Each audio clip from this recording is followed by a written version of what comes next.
ആ ഒരു കോംബോ ഉണ്ടായിരുന്നല്ലോ സഞ്ജു ചേട്ടൻ ലക്ഷ്മി ചേച്ചിയുടെ ഒക്കെ ഇപ്പോഴും ഉണ്ട്. നമ്മൾ റിയലൈസ് ചെയ്യാറുമുണ്ട് അന്നത്തെ ആ ഒരു വൈബ് നമുക്കിപ്പോ കുറഞ്ഞിട്ടുണ്ടോ എന്നുള്ളത്. നമ്മളിൽ നിന്ന് വരുന്ന കൗണ്ടറുകളൊക്കെ നല്ലതായിരുന്നു. സഞ്ജു ചേട്ടനെ ഒന്ന് വിളിച്ചിട്ട് എന്തെങ്കിലും ഒരു ചെറിയൊരു ഹെൽപ്പ് ചോദിക്കാനാണ് ഞാൻ വിളിച്ചത്, വേറെ ഒന്നുമല്ല. ഒരു 50,000 രൂപ തരാൻ കാണും. പെട്ടെന്ന് പറഞ്ഞു. ഞാൻ ഒന്നുകൂടെ ചോദിക്കാമേ. സഞ്ജു ഒരു 5 ലക്ഷം രൂപ തരാൻ കാണുമോ സഞ്ജു?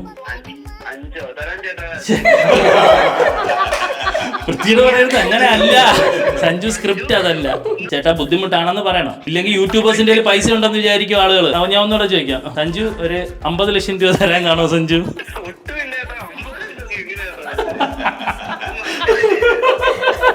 ഞങ്ങളെ ചുമ്മാ ചെറിയൊരു പ്രാങ്ക് സംഭവം. സഞ്ജുവും ഇഷ്ടപ്പെട്ട യൂട്യൂബർ ആരാ, അവരെ ഒന്ന് വിളിക്കാമെന്ന് വെച്ചാൽ ഞാൻ പിന്നെ രണ്ടും കൽപ്പിച്ച് സഞ്ജുവിനെ അങ്ങ് വിളിച്ചു. നമുക്ക് പിന്നെ വേറെ ഇല്ലല്ലോ. ലക്ഷ്മി ഉണ്ടോ, അടുത്തുണ്ടോ? ഞാൻ സൗണ്ട് കേട്ട്. ഇനിയിപ്പോ തുറത്തി മതം റിലീസായോ? ഓക്കെ, കാണാം. മൂവി വേൾഡിന്റെ പ്രേക്ഷകരോടും പറഞ്ഞേക്കാം.